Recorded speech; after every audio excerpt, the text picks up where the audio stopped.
Ladies and gentlemen, good day and welcome to the UGRO Capital Limited Q1 FY24 earnings call. At this moment, all participants are in the listen-only mode. Later, we will conduct a question and answer session. At that time, you may click on the raise hand icon to ask a live question. Please note that this conference is being recorded. I now hand the conference over to Mr. Vinay Pandit from Captify Consulting. Thank you and over to you. Thank you. Ladies and gentlemen, I welcome you all to the Q1 FY24 post-earnings conference call of UGRO Capital. Today on the call from the management, we have with us Mr. Sachindranath, Vice Chairman and Managing Director, Mr. Anuj Pandey, Chief Risk Officer, Mr. Amit Mande, Chief Revenue Officer, and Mr. Kishore Lodha, Chief Financial Officer. As a disclaimer, I would like to inform all of you that this call may contain forward-looking statements which may involve risk and uncertainties. Also, it's a reminder that this call is being recorded. I would now request the management to detail us about the business, the performance highlights for the quarter that went by, the growth plans and the vision for the coming years, post which we will open the floor for Q&A. Over to you, sir. Thank you, Vinay. Thank you, Vinay. Good evening, everyone. Good evening, everyone. I'm Sachindranath. This is the Q1 FY24. But for me personally and for UGRO's team, what is the most exciting that we are demonstrating our capabilities to be the India's largest small business financing platform, which is in making. Actually, small business financing, which has been an excluded segment from the mainline credit industry, is becoming the mainline. The growth, the explosion of credit which you have seen in the consumer financing business, the power of the data and supported by technology is on the verge of an explosion in terms of the credit. I would actually, before we go to the financial numbers and what we have done in quarter, as business builders, we always look businesses from a 5-year and 10-year view. But for all of you, it is important to understand that why this segment of the market is at the inflection point for this explosion of credit which we are talking about. If you go to the slide 1. So in fact, when we were building up our investor relation presentation and rather than going straight to our numbers, we always like every quarter to reassess the market and where we are. When we prepared this, we ourselves were extremely surprised. If you look at the expansion of credit which has happened between 22 to 23 for MSME, it was 52,800 crore. And the negative expansion, which is the reduction of the credit which happened in 21-22 was 61,000 crore, which means that we have still not reached to the level of pre-COVID time when it comes to MSME. That is just one part of it. But what is more stark, if you look at the FY17 data and FY22 data, I think so during this period of time, large number of new MSME financing players have emerged. Banks have refocused in India on MSME credit. From a wholesale credit, everyone is going retail. But the gap of the formal credit availability have grown. In FY17, the gap, the total MSME credit demand, and this is the data which comes from IFC and few other public sources, was 69 trillion rupees, which means that if you divide, reduce by the credit which was made available, it was 53 million of the credit gap. And in FY22, it has moved to 106 trillion, which is an 85 trillion gap. We view this, that the opportunity and the need is for not just one UGRO, but hundreds of UGROs to emerge to fulfill this gap, because existing credit system of the India is completely, undercapitalized and insufficient to fulfill this gap. If you go to the next slide.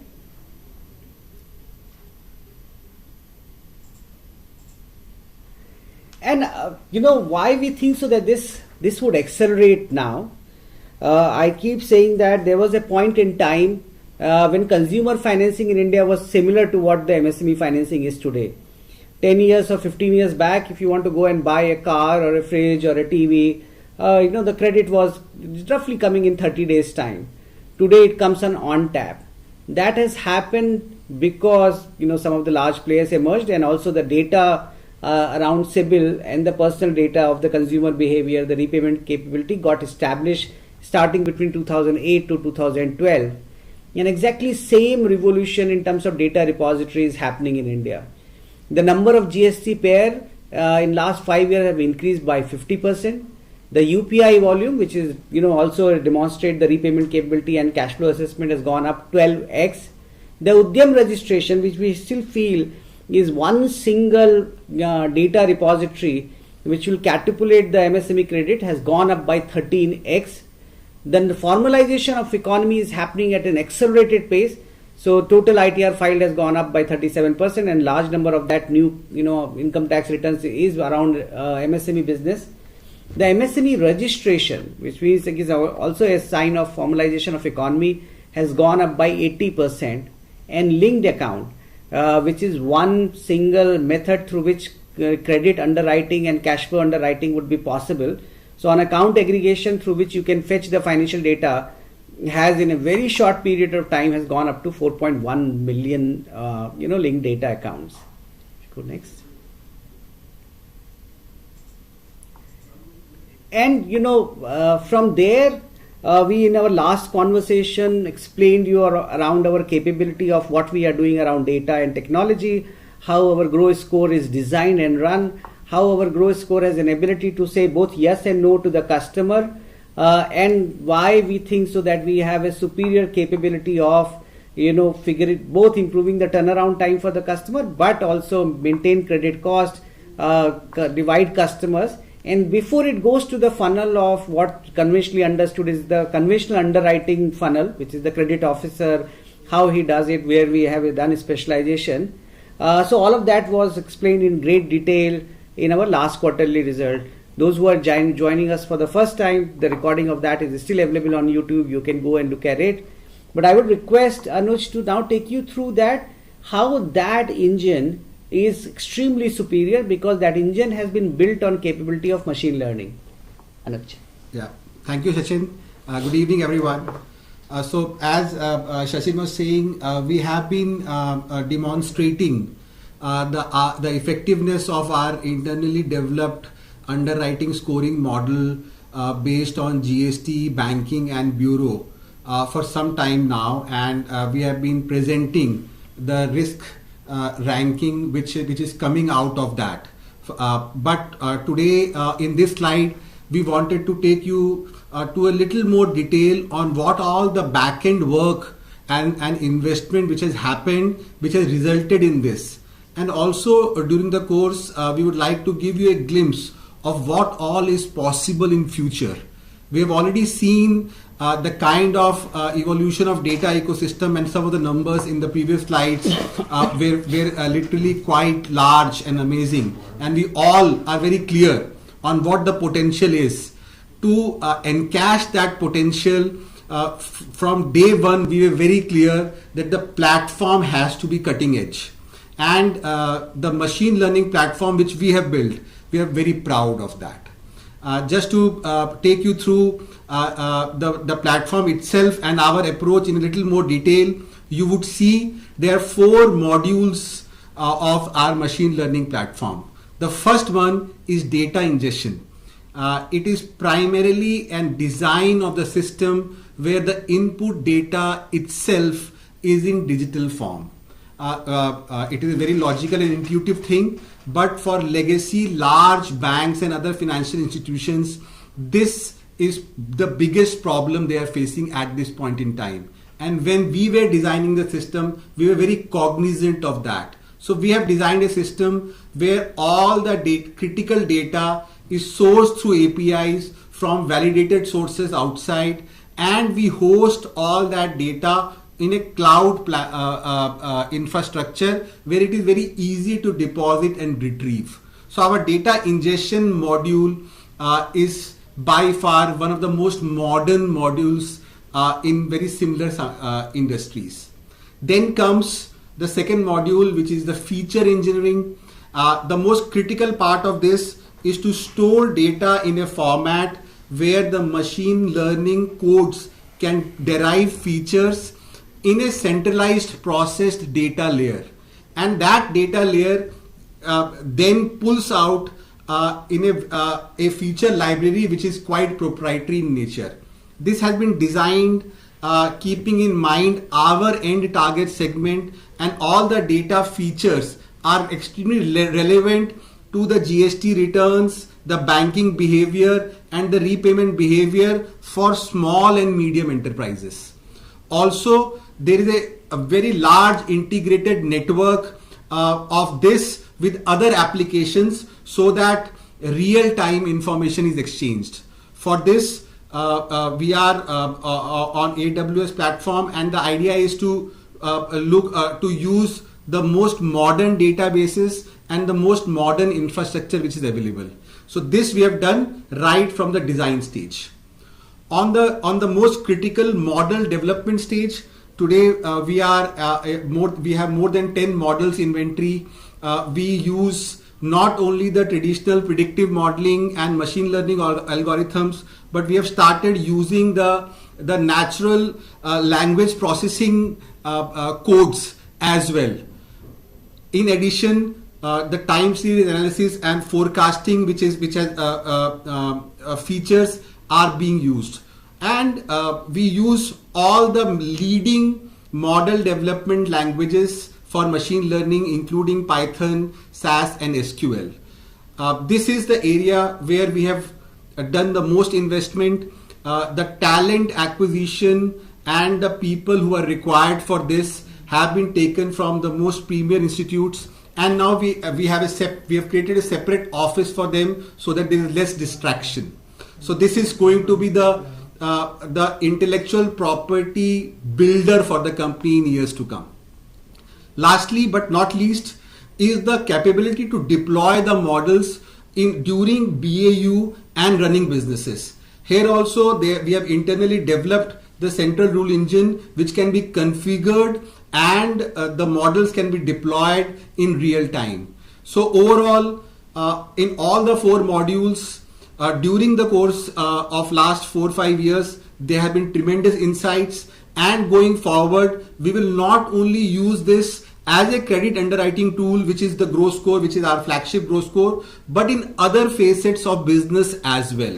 For example, applying network science analytics for our supply chain business, or for trigger based questions to be asked when we meet the customer, etc. We have also made available our flagship GROW score on our website for small businesses to apply and see for themselves where they stand and what are their insights on how to make it better. So I would encourage you and your known people and other MSMEs to come to our website and see for themselves. Next slide, Jay. This is a standard feature now which we have been covering for last many quarters. Here what we do is we check the efficacy of the internally developed GROW score on how it is doing. Just to recap, what we do is out of approximately every 100 cases which applies for a loan, we end up giving loans to about 30. But our proprietary GROW score is run for all 100 people, and we keep going back and seeing how they are performing even when they have not got the loan for us. So there are 2 lines on the graph which you can see. The lower ones are the performance of customers whom we have disbursed, and the higher ones are the performance of the customer whom we couldn't disburse. But we keep checking whether their repayment behavior was in line with what our internal GROW score had defined for them. And so far, for last more than 2 years, the risk ranking of our classification has been steady, and this result is very encouraging. This helps us to increase the width and to keep checking whether the GROW score is directionally working well or not. And I'm very happy to share with you it is working quite well. On the right hand side, you can see a pie chart. This is the composition of our overall portfolio. You would recall GROW score gives risk classification in 5 bands: A, B, C, D, E, A being the best and E being the worst. Today in our portfolio, A and B combined is about 86% of the portfolio, which is where we want it to be. This is the top quartile customers from everyone who have applied with us. Move forward. So now I'll invite Amit to take you through on what all this holds in near future and how the business parameters are likely to be impacted and give some direction. So all of you who would have been tracking us over the last few quarters, you would have seen we've been tracking against a milestone goal in 2025, and we've been giving guidances, we've been wanting to get to a particular number, and so and the results have been encouraging. We've been tracking absolutely as per plan. This is as we continue, we will keep strengthening, or rather we have very strong pillars, and we'll keep strengthening our 3 pillars essentially that will help us get to our plan. First, of course, is our DataTech backed risk assessment, which Anuj explained. Second, which is a core to our organization, is the lending against service model. So we will continue to do an on-book and off-book kind of a hybrid AUM, and we are tracking well on that as well. And third, of course, is a well diversified product portfolio and distribution, where we actually service every need for every MSME, which means by 2025 we will want to get to about a 30% loan growth on a sustainable basis. Our off-book AUM on back of co-origination and co-lending will be at about 50%. The cost-income ratios, and I will I'll comment a little more on this when we come to the next slide. We want to get to a 45% cost-to-income ratio. Credit cost, thanks to our very robust risk models, currently are far lower, and we want to even keep it below this 2% mark, thereby delivering to the investors and the stakeholders an ROA of 4% and an ROE, a return on equity, of 18%. Jainam, you want to go next? And how are we actually doing this? So we've kind of tried to plot this over last few quarters, and firstly our disbursements. There has been a steady growth on disbursements quarter on quarter. Currently we are disbursing about 1200 to 1400 crores, or about 13 to 1500 crores in a quarter, and this will continue to grow steadily. Look at our off-book AUM mix. We had given a guidance of about 50% on our last slide. By 2025, we are already at 43. We will end this year close to 47. So that helps us sweat our capital better. Credit cost, of course, are in control at 1.3% quarter on quarter.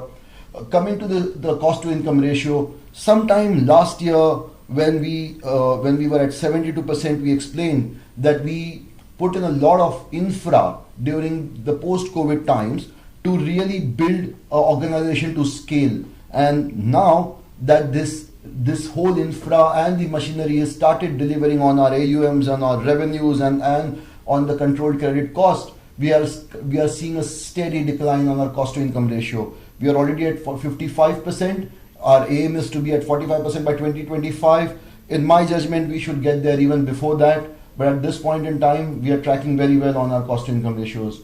All this has only led to a better ROA this quarter. We are at a ROA of 2.2%. So having said this, overall the business matrices look very encouraging, and quarter on quarter we have been only getting better. Next. To give you a quick brief of the performance highlights, Kishore, I invite Kishore to do this. Kishore, our CFO, who obviously has been here for last 3 quarters, will take you through this. Kishore. Thank you, Amit.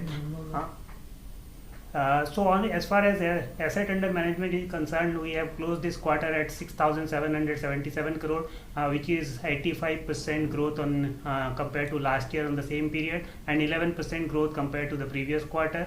Gross loan originated is about 2,036 crores during the quarter, which includes a supply chain financing, and if we exclude that, then we are closer to 1,300 crore, which is a 50% year-on-year growth.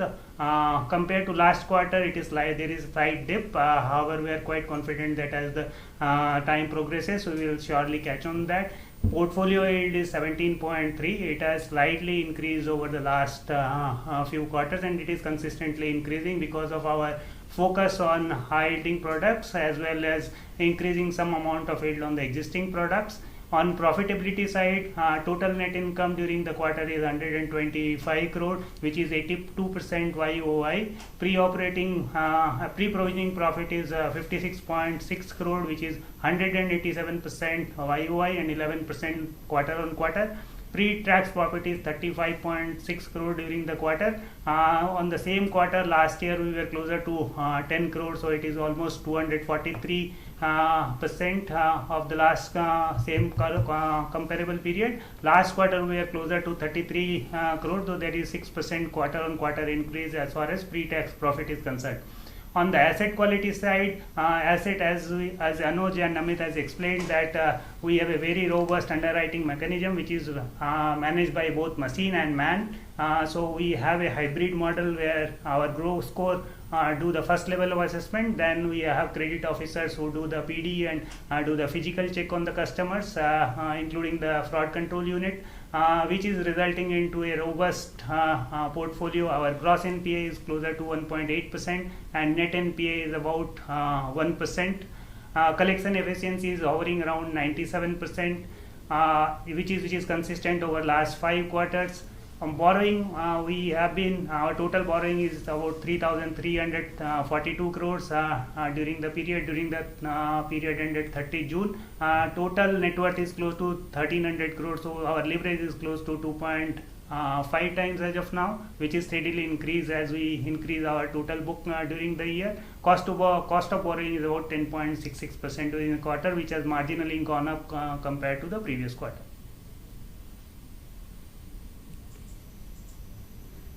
So these numbers, actually we have already explained that AUM has gone up by 85% compared to the previous period.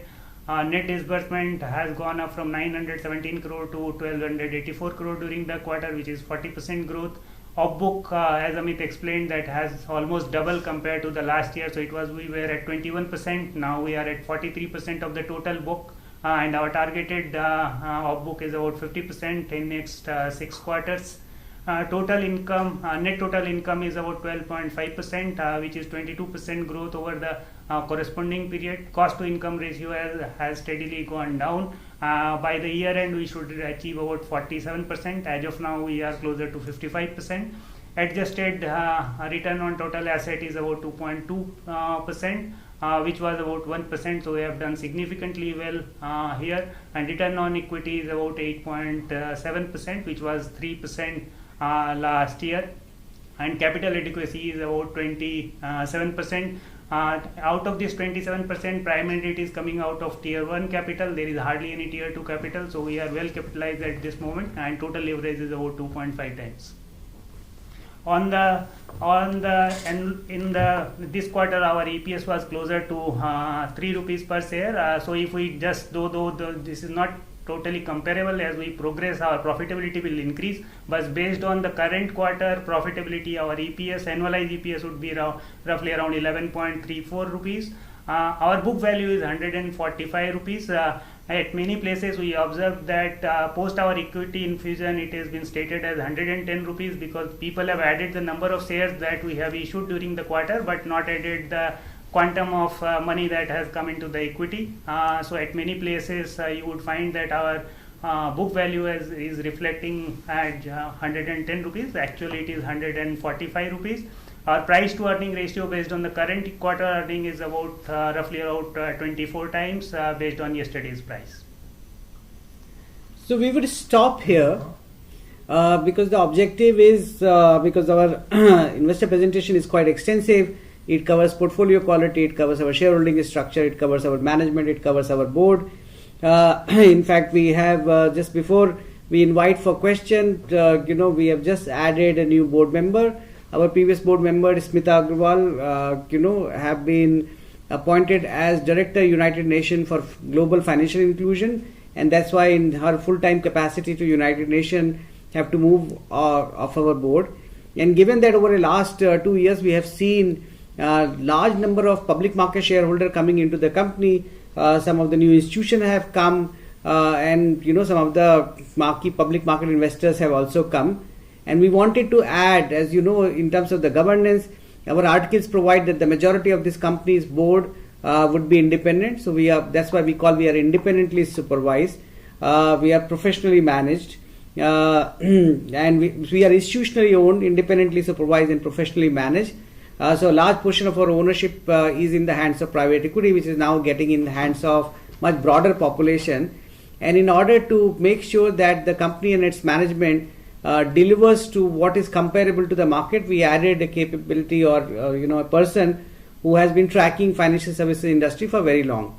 So Tabassum Inamdar, who was the head of financial services and BFSI research for Asia Pac of Goldman Sachs, have joined our board as an independent director. All of these details are in our further annexures, but I welcome participants to ask questions and management would be happy to answer. Thank you. Over to you, Vinay. Thank you, sir. We can begin the Q&A. Certainly. Thank you very much. We will now begin the question and answer session. To ask a question, please click on the raise hand icon available on the toolbar, or you may click on Q&A icon to raise hand. The operator will announce your name when it is your turn to ask a question. Please accept the prompt on your screen and unmute your microphone while proceeding with your question. To ask a text question, you may click the Q&A tab and type your question. We have our first question from Anil Tulsiram from Contrarian Value Edge. Please go ahead. Yeah, can you hear me? Yes, Anilji, welcome back. We can hear you very well. Yeah, thanks. Thanks a lot, sir. Sir, my first question is on prime unsecured book. I understand the ticket size is 17 lakhs and the interest is around 19%. So I had interacted on this question earlier and I was told the customers are same as the prime secured customer with turnover of 200 crores and healthy banking habits and own residence, etc. What I'm unable to understand is why these customers are willing to pay 19-20% just because it's a short-term loan and faster processing time. Will the customer pay such higher interest rate? And the related question on this is what exactly do we mean when we say prime customers? Thank you. So I will answer the second part of the question first and then come to the first question, which is an age-old question. The way we have defined prime customers is through three parameters. One is the quality of cash flow. Second is the quality of repayment behavior, and third is quality of collateral. So if the quality of, and by quality of cash flow in MSME terms, basically we mean whether all the cash flow can be evidenced in the reports which customer files, for example in GST or in banking, etc. If there are some cash businesses which are not in GST or banking, then the quality of cash flow is not prime as per our definition. Quality of repayment behavior is defined by our proprietary growth score. So if the customer is in the top 2 quartile of repayment behavior, we consider him prime, otherwise not. And for secured loans, if the quality of collateral is a prime property with a very clear and marketable title, then it is a prime property. So depending on these three, we classify our customers in within degree of primeness. For unsecured loans, we only do prime customers, which basically means the cash flow is prime and the repayment behavior is prime. Now coming to your first part of the question. Yes, there is a clear premium to command if one is able to give loans to customer within a stipulated short period of time. For MSME customers, and typically our set of MSME customers which are micro and small, time is of essence. And most of them, because they have smaller turnovers and don't have too much collateral to offer, only can avail unsecured loans. There have been many large success stories in India who have built their businesses, lending businesses in this field. Bajaj is the prime example. Unsecured loans pricing has been pretty inelastic. The amount of demand doesn't go up or down with change in interest rate. This has been pretty set up historically. So yes, there is a very large market of MSMEs in India who take unsecured loan for a short tenure between 2 to 3 years at 19% or more rate. Yeah, sir. Actually, I was told these customers have turnover of up to 200 crores, and that caused the confusion. So, can you describe your customers in more detail? What is the profile of these customers? Their typical turnover and the loan limits, etc. Our sweet spot of customers is micro and small, and within that, more than 80% of the customers in our portfolio would have turnovers between 50 lakhs and 10 crores. So this is our target profile. Got it. And sir, one last question, if I can. The large part of our AUM is again focused on ticket sizes of 30 lakhs and more. And we are focusing, the way we underwrite is we use the digital stack in GST and banking, which is like entirely, it can be digitized. So what I want to ask is, if we look at the majority of the NBFCs, they are focusing on lower ticket size and difficult to underwrite segment, like where cash flows are not very visible in the banks and you have to do surrogate and others. So why have we chosen this strategy where banks can compete very easily rather than the strategy where banks are finding it difficult to compete? So can you explain the rationale? Okay, so I will, and this is also is an age-old question. In theory, yes, all this data is pretty democratized, and everyone has access to that. But the trick is to apply it smartly to the target segment, which gives demonstrable results.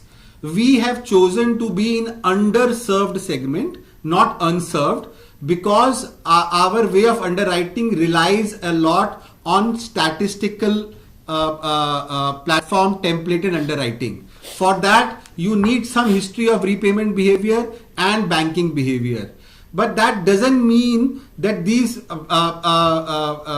people have many choices today. So the way this is operated is people who have been able to apply these models and are able to give a constructive solution or a loan to the customer with a very reasonable turnaround time, there is a very large market still to capture. And I would add, Aniji, the other thing that what you are seeing today is not what you will see, in 2 years or 3 years of time. We, through 4 of our channel, services all type of customer profiles. So we also focus on micro enterprises customer, wherein the GST and the banking data is thin, where you have to build massive physical infrastructure, you have to underwrite manually, and where we are seeing the improvement in the data capture in terms of the banking behavior and GST behavior is coming up. But that's a slow build. In last 2 years, we went to 5 states, we opened 75 branches. Those 75 branches are delivering us roughly around 70-75 crore per month. And we don't want to increase OPEX. We are seeing the maturity of that. Over a period of time, for mainline banks to break through that segment of market continues to be difficult. So we will keep expanding that. So the color of this would change. But as Anush said, that even in the segment wherein you think the data is available to everyone, first the gap which I showed you on the first slide itself is widening. So there is an opportunity for everyone. Generally, banks like to do even much bigger ticket size. Second, the 5 year of journey and the hard effort we have put for any financial institution to catch up there would take few years. And by the time we will again, go ahead by few years. And that is also one of the reasons why largest financial institution of this country partner with us and do code lending, because I think we have created a moat which people realize that moat is difficult to, replicate immediately. Some of them would, which is okay, but otherwise they are partnering with us. Thanks a lot, sir. Thanks a lot for a very detailed answer. Understood. Thank you. Thank you. Thank you.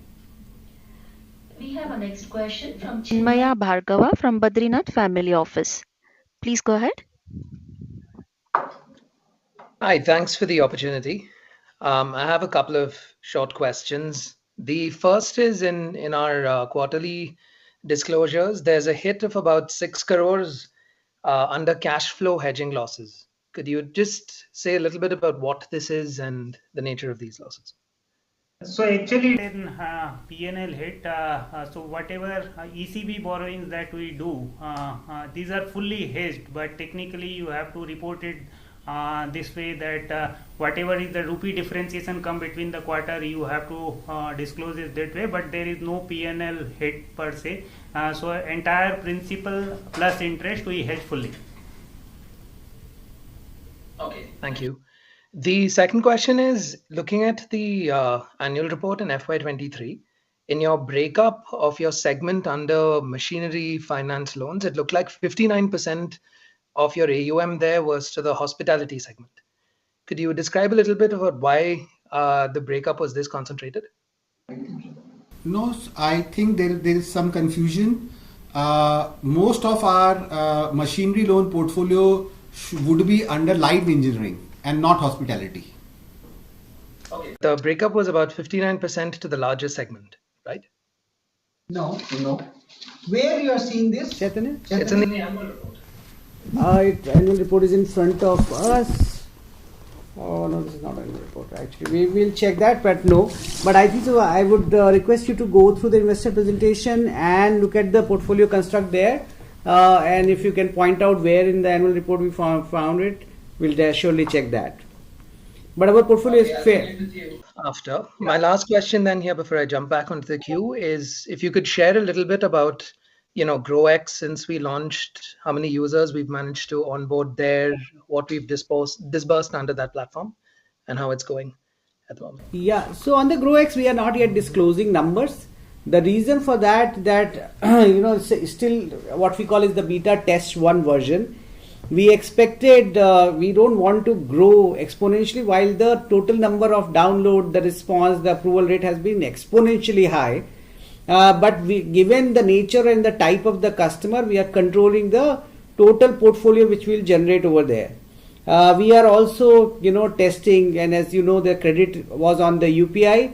RBI is supposed to come back with the regulation on the UPI, so we are waiting for that to happen. As we have said, I think so at the beginning of the launch, that this is the demonstration of our data plus tech capability, but over a period of 1 year, the total book we want to create is not more than 100 crore in the initial period of time, till the time we fully test it out, the credit behavior of that. I think so we achieved around 5% of that target. Okay, thank you. I'll get back into the queue. Thank you. We have our next question from Ruchita Kadge from iWealth LLP. Please go ahead. Hello. Good evening, sir, and congratulations for a good set of numbers. So my question was regarding your income on co-lending, which has kind of gone down from what it was last quarter. So if we look at the yield on that book, that has also gone down as a percentage. So if you could just explain on that a little bit. So last quarter we have done the volumes on co-lending as well as DA was significantly compared to this quarter. That is why you would see that last quarter our total co-lending plus DA upfronted income was closer to 63 crore, which has come down to closer to 43 crore this quarter. It is sheer factor of volume that we have done. There is no change per se on the rate side, because these are all pre-negotiated rates that we agree with on co-lending side for most of the banks, and on DA side rates don't vary quarter on quarter that much. So it is a sheer factor of volume. We have done large volume of DA and co-lending in the previous quarter, especially in the fake end of the last quarter. This quarter typically it pick up from the quarter 1 and then gradually build up till quarter 4. So this quarter the volumes were significantly lower compared to the previous one. Also just as the market construct, Ruchita, as you know that 100% of our asset is priority sector asset. Generally the banks are always in dire need of adding more priority sector asset by end of the financial year. And so as you know that there is a lot of customer who want to borrow before close of financial year. So you will see this in cycle, the Q4 of lenders like us would be a little ramp up and Q1 would be a little lower. But on a normalized curve basis, we would achieve what we have targeted for the year.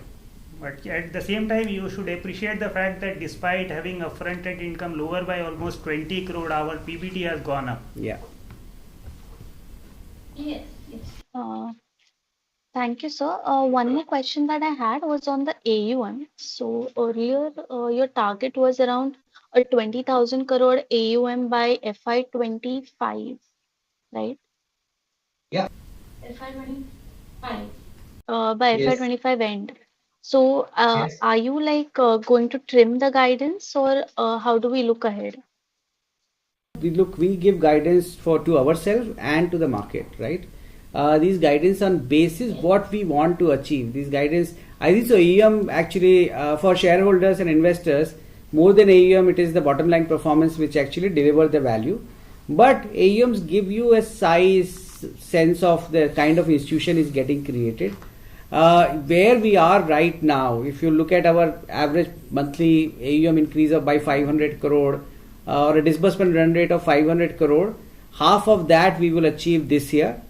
And by the time we will be ending the year, our exit run rate should be around double of what we are doing right now, because that's the way the capacity would get built. Which means 24, 25, we should add another 12,000 odd crore. So this year's of AUM, last year of 6,000 crore of AUM, added for this year's roughly around 10,000 crore, and then incremental 12,000 odd crore. If we would be, God willing, we should be at 20,000 crore or to 18,000 crore. We really don't know. It's too difficult in our markets to predict that. But all said and done, we will deliver the bottom line performance of what we have showed in our first few slides in terms of return on asset, return on equity, cost to income ratios, and sustainable growth rate. Okay, sir. Understood. Understood. Thank you so much. Thank you. We have a next question from Vijay Chauhan from RH PMS. Please go ahead.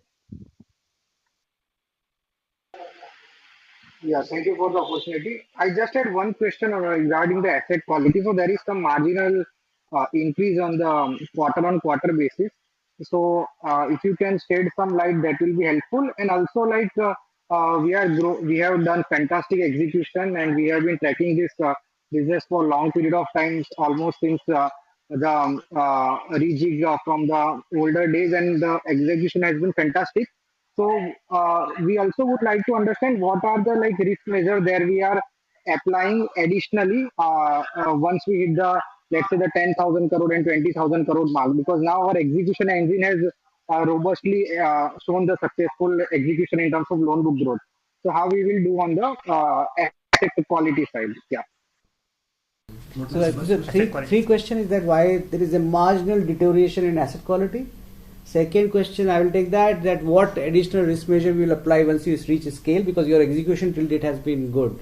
I think these only those two questions, right? That's correct. Yeah. Okay. So on the marginal deterioration of asset quality, so we were, and if you are referring to gross NPAs, etc., we were at around 1.6 to 1.7% in last 2-3 quarters. In this quarter, it is 1.8%. The plan which we had for the year, we had projected that we will end the year at around 1.9%. And this is for a very statistical exercise which we have done, which takes into account the seasoning of the book. So in the long term, the budgeted losses and gross NPAs by product are pretty well defined. And as the seasoning of the book grows and its contribution in the overall portfolio grows, it is likely to go up a little. So this is very well calibrated, and we had forecasted, and internally we have been estimating this. So in steady state, by end of the year, the idea is to be around 1.9% or lower. This has primarily happened because the greater than 12 MOB contribution in overall portfolio is steadily increasing, and which is very well planned. So there is no need to worry. We keep observing this in very great detail, and this is as per plan. On the second question on what are the additional things which we are doing once we reach the large scale of 10,000 or 20,000 crore, I must tell you, RBI came up with a ICAP guideline for NBFCs to be implemented by September of 2022. and we were among the one of the first NBFCs to have a very robust framework on internal capital adequacy by clearly quantifying both pillar 1 and pillar 2 risks. So we have done a very exhaustive exercise. We all know that credit risk is the primary risk in NBFC business, but around that, from governance perspective and operation perspective, we have pretty well defined large risk areas and have tried to quantify them for next 3 to 5 years period, and that all has been documented formally. So this is one of the primary steps as a large NBFC we have taken. I would add addition to what Anu just said. In my 27 years experience in financial services industry, and creation of an institution which started in 2018 with a listed NBFC with only 40 crore of total capital, and on the day one, without having any business, raised roughly around 940 crore of 50 crore of capital from 4 of the largest Asian private equity institutions, set up a governance framework wherein its article provided that the majority of the board would be independent, the company would not lend more than 1% of its net worth, any shareholder which is more than 10% through primary route would get a representation on the board. I as the founder have relinquished my right in terms of the governance, how people would be hired, how people would be terminated, and also lot many other things in terms of the policy and formulation is the first step. In India, lending businesses, whether banks or NBFC, have not failed because of the underlying size or the customer type. They have failed because of the governance itself. You can have cyclical risk, but you cannot have a failure risk. So that was the first step. Second, this is the first company which heavily invested in its people infrastructure, wherein 8% of equity was given to a management team which came from diversified background. When we were only 1,000 crore of AUM, still the management team was fully capacitized. So 5 senior CXOs having 25-year plus experience, almost 25 people reporting into them. They all have 20 years plus experience, and physical branch infrastructure, multi-layer credit infrastructure, and data analytics and technology, which is around 275 people. We are designed to build scale. And last but not least, we have been conscious that this is a business of credit and capital, and that's why at appropriate time we have raised capital. So if you look at our last capital raise, which was done on 11th of April, while we were at the lowest point of our share price point, which means that there was always a temptation to wait out and raise capital when the price improved, which then from there improved to almost 158 rupees to 250-60 rupees, I don't know. But given that we felt that we are nearing to a capital base which was going around 20%, we avoided the temptation to wait, but raised our capital from some of the finest institutions in the world. Denmark government put in 240 crore, we did a QIP, and we brought some of the long-only investors. So I think so we are in making of an institution, and they by their, the design itself, make sure that they pre-invest when the scale comes up.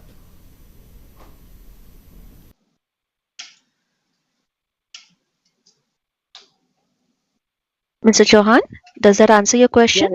Yeah. Thank you for detailed explanation, and congrats for again executing on the benchmark that you yourself set. Yeah, and best of luck for the future. Thank you very much. Thank you. We have a next question from Omkar Sargaonkar from Vasuki India Fund. Please go ahead. Hello, is Rama Yes. audible? Yes, you are, Oscar. So my first question is on the co-lending income. So if I see for FY23 as a percentage of off-book AUM, this was around 6.3%. So how do you see this going ahead, and like what should be the sustainable rate? So it is a factor of volumes and rates. So as the volumes would go up, the total income would go up, but our margins would remain stable in this portfolio, because as I explained in earlier question that our rates with most of the bankers from whom we do co-lending are prefixed, and it varies only when benchmark rates vary. So there our margins on the overall co-lending will remain almost similar what we have delivered last year, and on direct assignment side again it is expected to be similar. So it is a function of volume, that how much volume we will do during the period. And as we have given a guidance to the market in the first quarter that we will touch 10,000 crore of AUM and certain level of almost 3.1% of ROE and 10% of ROE and 3.1% of ROE. It is an important cog in the wheel to achieve those numbers. But on a broad line numbers, we expect that our last year to this year co-lending and DA income put together should remain flattish. This is what we have presented to our internal board. Okay. And my second question is on the credit cost. So for this quarter, it is around 1.3%. But so this credit cost we calculate as a percentage of total AUM, right? Yes. But if my understanding is correct, we don't have any credit cost on the off-book part because that is taken up by the bank. There are two parts of our balance sheet. One is co-origination, another is co-lending. And in our presentation, we have bifurcated. Co-origination till recently was only with the large NBFC, wherein we cover certain percentage of the credit cost in form of an first loss cover. And that's why for that portfolio, we provision for the entire credit cost. And we are gradually, it is also moving in the hands of the bank. It would take time. I think so by end of this year, banks would start taking all form of product, unsecured business loan, secured business loan, machinery, supply chain financing. So of our co-lended book or co-originated book, 50% is in the hands of the NBFC, and that we cover the credit cost, and that's why the provision also covers for that. Yes. But so going ahead, would it be more appropriate to calculate this as a percentage of the on-book AUM? Is that understanding correct?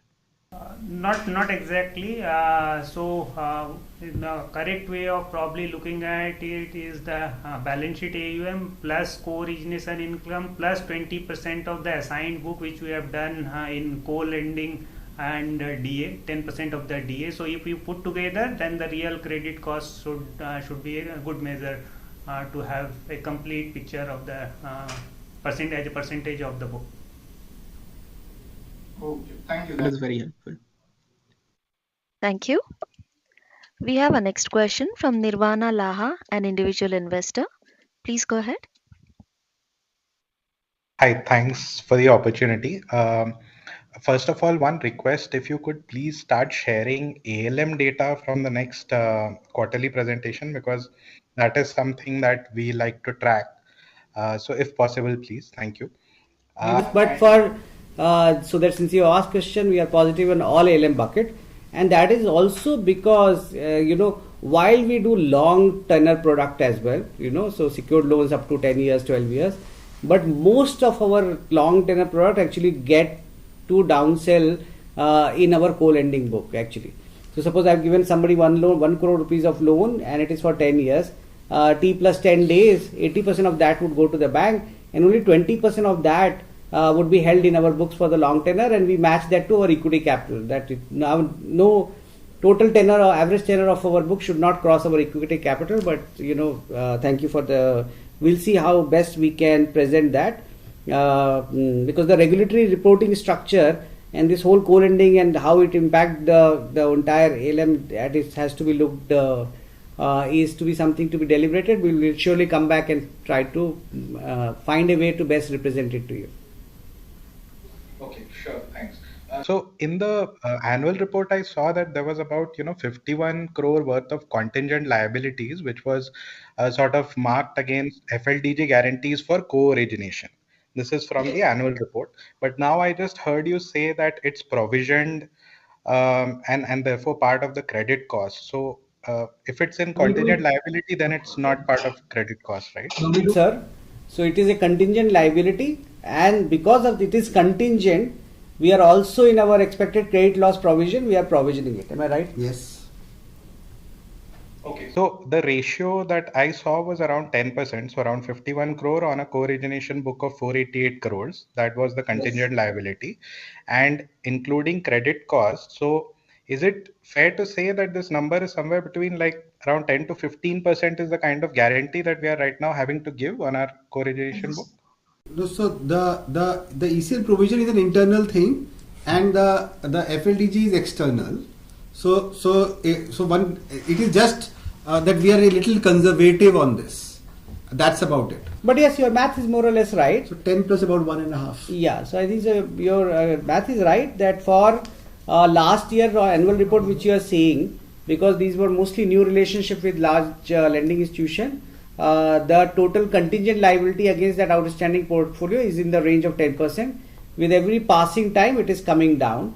But the credit cost of that, which can come to us against that contingent liability, we are provisioning simultaneously. Got it. But you see it coming down, right, from this 10%?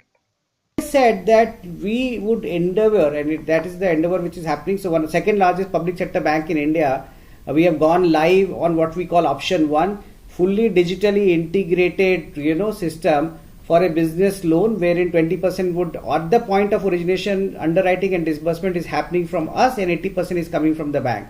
And once that happens, then this contingency would keep coming down. Obviously, the difference would be adjusted in price. So think of this way: I go to a very large AAA NBFC, I originate a business loan with them. They give me a price of say 10.5%. I give them a 5% first loss cover, wherein the credit cost is expected to be 1.5%. I take the provision of that 1.5% in my ECL. But if I go to a large public sector bank, which I cannot give any first loss cover, the price would go up from 10.5 to say 12.5, but they will release our both contingent liability as well as the ECL provisioning. Got it. Thanks for the explanation. So on OPEX cost this quarter, I think we have done very well. We are flat QOQ, even though there's been a lot of growth. So do you see this run rate maintaining over the next few quarters? And there's been a 3.2 crore employee cost reduction quarter on quarter. How is that? So it is as we have given the guidance at the beginning of the year that we are capping on our overall OPEX. So it is likely that it could go up slightly from where we are, because the inflationary factors keep on pushing it up a little. So probably on a holistic basis, we may not be significantly higher compared to what we have spent during the quarter, but it is not static. It will not be flowing in all the 4 quarters during the year. And this reduction in employee cost is the factor that whatever we have done our PMS during the first quarter of the year, and whatever incentive etc. we have factored in, probably the outgo was little lesser compared to what we have budgeted for, hence there is a reduction, but as we progress it will catch up. Okay, thanks. And last, if I may squeeze in, Anuj, what you described about the model was very interesting. We would like to hear more about the model in the next calls and presentations. If I can ask just a couple of questions on that. So every loan application right now in UGRO, does it go through the GRO Score 3.0 process? Okay. Loan except for micro loans, because in micro enterprises there is not enough data to analyze. So the platform requires bank statement, GST, and repayment behavior. But for very small customers, sometimes we don't get bank statements, or if we get the number of it's very thin bank statement. But other than micro enterprises loans, everyone else goes through the GRO score. Okay. And for micro enterprises, you would have manual scorecards. We have a abridged version of the same GRO score, which only takes into account the repayment behavior. Okay, and is there a manual override to a GRO score? Like if GRO score 3 says that the score is good and you can lend, it's A, B, C, or whatever the bands that you classify in, is there a manual layer of override after that, or is it? The GRO score gives a probability of default. So A, B, C, D, E, each against each, there is a probability of default which is getting estimated. So depending on what kind of product we are doing, we have internally made a cutoff of what should be a straight reject. So typically a gross score of D and E under most circumstances would be a straight reject unless we find that there has been an error in reporting in bureau. This can happen, but although very rarely, but this can happen. Sometimes there is an error in reporting and that's why the machine has read it wrong.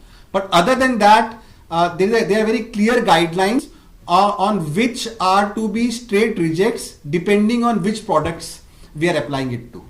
But credit officers have authority for a that for a CA score customer, if he has found something which is not comfortable with, or our sectoral templated underwriting scorecard is not stacking up, or suppose our FCU and fraud control unit has red flagged something, or the collateral quality is not as it is expected, credit officers can say no. Yes. Okay, do we have data on like what percentage of A or B there is a manual override where we don't lend? Like what percentage would the approval rates in gross score A and B are in the vicinity of 50%. So 50% of gross score A and B are still getting declined by underwriters for various reasons. It could be reference related, it could be collateral related, or it could be something else. An idea is to bridge this gap over a period of time. Right, got it. Thank you so much, guys, for patiently answering. And Anuj, we would like to hear more about the model from you each time. Thank you. Thank you. We have a next question from Pruthul Shah from Anubhuti Advisors. Please go ahead.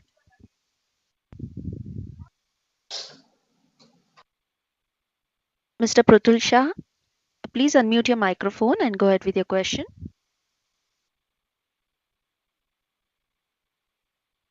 Pratulji, good to see you again. Can you hear us?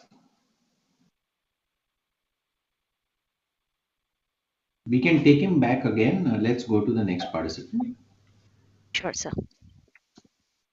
Please stay connected.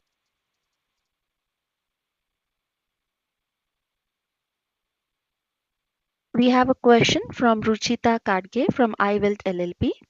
Please go ahead. Ruchita? Hello, sir. Yes. Yes. Yeah. So my question was on the ROE that you've guided for, which is 18%. So is this without a capital infusion that you'll have to do by the end of the year, or with that you're guiding 18% ROE? With the capital infusion, ma'am. With the capital infusion. And this ROE is not the guidance for this year, it is guidance for next year. I know. It is we want to achieve on a sustainable basis. Okay. So 25 and ahead also. But target is to get there by 25 and maintain that thereafter. Understood, sir. Understood. And this year ROA would be 3.5% is what you're expecting. ROE would be closer to 10%. ROA would be 3.1%. 3.1%. Okay. And the tax rate would be? 29%. Understood. Thank you. Thank you. We have a text question from Mr. Tushar Malhotra from Advaita Advisors. What is the difference between return ratios, that is ROE and ROA, of co-lending side and co-origination? And the second question is, what is the percentage of customers we fund without GST data, both amount of AUM and number of customers? Return difference to the is asking on the last slide. Yes. Co-lending. Co-lending returns look superior if you have gone through our investor presentation. It is largely because we earn almost same amount of income by deploying much lesser capital. So in co-lending, 80% of the exposure is being taken by the banks, and 20% exposure remains with us. And the margins are almost similar. So our capital attachment to the servicing the same kind of exposure is much less. Hence, the returns are far superior compared to on-balance sheet lending. On the there was another question on the how many, what is the percentage of AUM and number of customers which are without GST? So roughly about 20% of the AUM, 10% is close to our micro enterprises division, and 10% of partnership and alliances.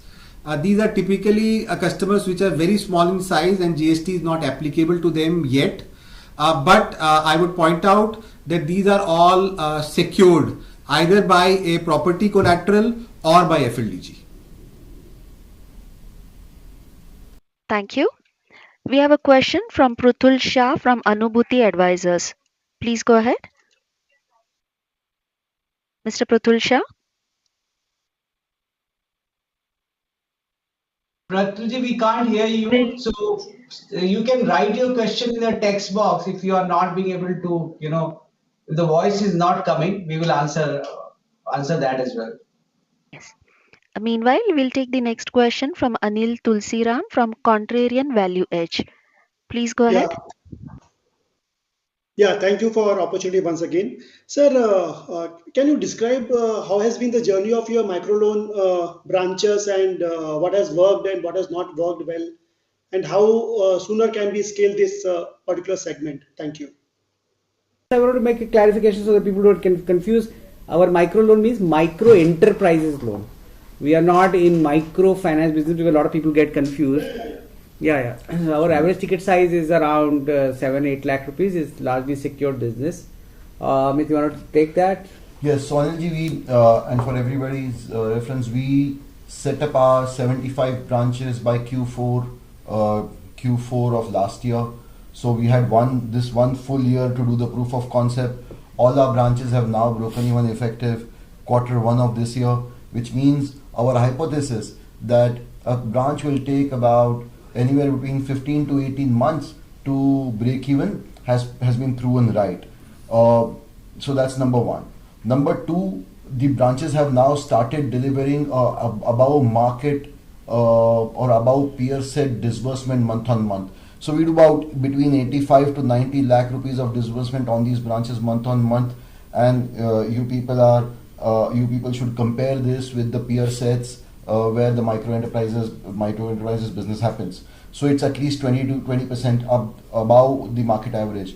Having said this, having seen this very encouraging trend, I think by end of this year we will take, or the end of Q3 we will take our decision between end of Q2 and Q3 we will take decision to enhance this distribution, so that when we enter the 24-25 we will have large set of these distribution ready to deliver throughout the year, and therefore delivering to the bottom line. Anilji, as the entrepreneurs, we would like to continue building and expand. We get very motivated when we travel to tier 2, tier 3 towns. We see the untapped market opportunity, and we think we have so much to do, and that's why we are not doing so quickly. But the fact is that we are compared to 15-20-year-old established NBFC and organization. Capital being precious to us, and we need to attract capital all the time. You have to sometimes take a halt in terms of how much more you can build out. So we are in that place. But as we do the first stop of delivering, performance on our bottom line, I think we have said that we have identified 280 plus locations within the 5 states itself. And once we are nearer to our current year of financial target, we will trigger the expansion on that. Because that is not only very profitable business which can enhance our ROEs, and will actually achieve those ROEs because of that, but also it served the purpose of solving the real problem of credit into Bharat, not in India. Yeah, thank you. Sir, the second question is regarding your prime secured loan. Can you help me understand the profile of these customers? And you have said the average ticket size is 70 lakhs. Can you give a range to where exactly the maximum lies in? So that's it. So the average profile of a prime secured customer is typically the sweet spot is between 5 crores to 10 crores of turnover. He is typically a manufacturer or from a service industry. More importantly, he has a very strong financial discipline, which means there are strong banking habits, there is a regular discipline on the GST, because of which we are able to evaluate him basis our growth score model.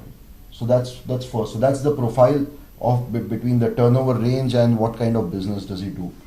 Secondly, when we talk about 70 to 80 lakhs of average ticket size, when we go across tier 1 and across the metros and tier 1s, what we are talking is about a 70% average loan to LTV ratio, and therefore a property of anywhere between 1.2 to 1.5 crores as an average collateral value. So that is the customer whom we are talking about, 5 to 15 crores of turnover and a property of 1.5 crores that he can mortgage to us. Yeah. So, sir, is my understanding right that maximum of your customers' turnover is around, say, max 10 to 20 crores and not beyond that? Yes. In fact, let's say around 10 crores is where the sweet spot is. Max. Not even 20. Yeah. Thank you. Sir, and one last question. Any update on what is the development on the OCEN and by when it is expected to, you have any insights on that, by when it will get implemented, Open Credit Enable Network? It is live, sir. So OCEN is already live. The financing options in OCEN is currently what the government is working upon. But OCEN as a concept is already live. In fact, we were the first implementation of OCEN. So the government e-marketplace GEM and its financing platform is on the OCEN concept, and we were not only the integrator for that, we were creator of that, we host it in UGRO Cloud. So all of that was done. No, what I meant is it was expected that this protocol will be adopted by mass, like say Swiggy, Zomato, Uber, and everyone will join this segment, and there will be distribution of this loan. That's what I'm saying. The concept is there.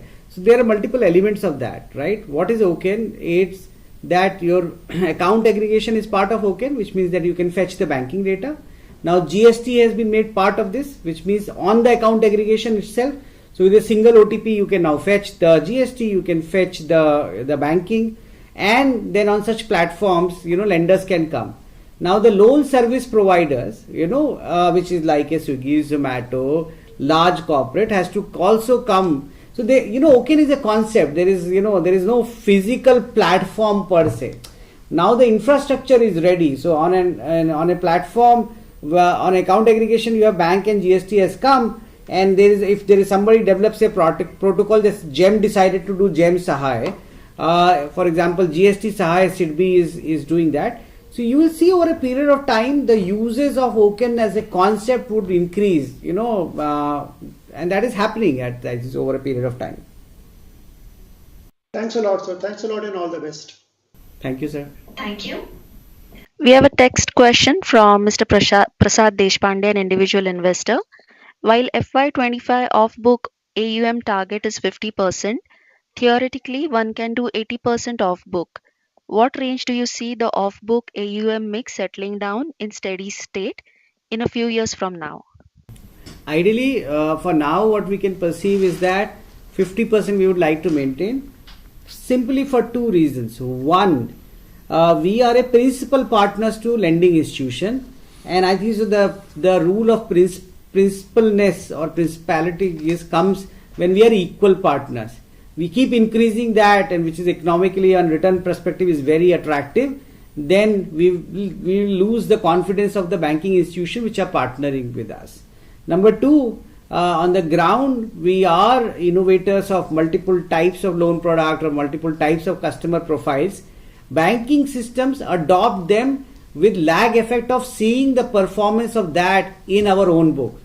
So for example, if we created GrowX, wherein it's a credit for a small merchant, it has very high tenacity, we can give a loan in 10 minutes time, it comes back every day. If I take on the day one this to a large public sector or private sector bank, it would be very hard for them to adapt.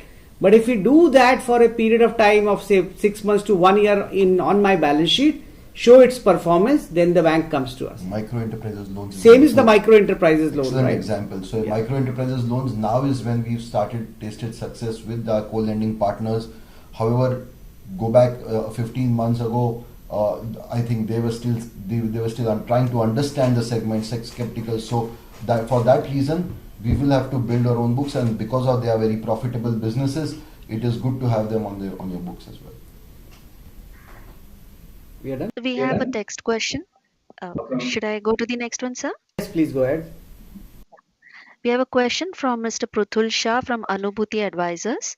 The first question is AUM for FY24 10,000 crore, FY25 20,000 crore, and beyond that 30% CAGR in AUM.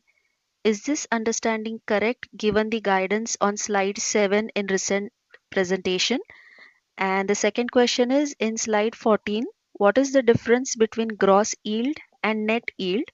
Is it the commission paid to partners? On the first one, yes, Pratulji, you are right. But I would say with disclaimer, these are aspirational numbers which you would like to achieve. But wherever it comes to the arbitrage between delivering the bottom line performance by sacrificing 1,000 crore of AUM, we will prefer and choose the bottom line performance. Be cognizant, so don't punish us if we are not at 20,000 crore but 90,000, 19,000 or 18,000 crore, but we are at 18.5% of ROE, because we'll choose an 18.5% ROE versus a 10,000 crore of AUM, and this is a culture which we are building. And gross and net yield is the same. Yes, you are right that it is gross. The difference between the gross yield and the net yield is the difference which we pay to the partners. Yeah, it's not commission, it is the partners. So in our P&A channel, the partner may be doing at X percentage, and because he covers our losses and his services originate, and co-underwrite with us, that difference goes to him for that. As there are no further questions, I would now like to hand the conference over to management for closing comments. Thank you very much for spending the time. And also, we have seen for first time, we are seeing UGRO really as a public company. We are seeing increased number of retail shareholders. We are seeing increased number of, high net worth investors. We are seeing institutions, PMS, AIF participating in that. Successes of companies like ours, whether it's an HDFCs of ICICIs of the world, is dependent upon the support from shareholder across the board.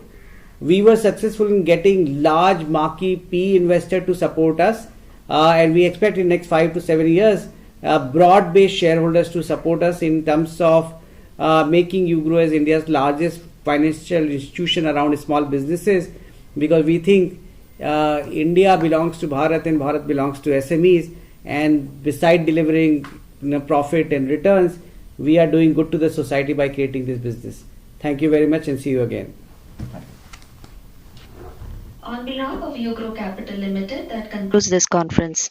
Thank you for joining us, and you may now disconnect your lines. Thank you. Thank you. Thank you all.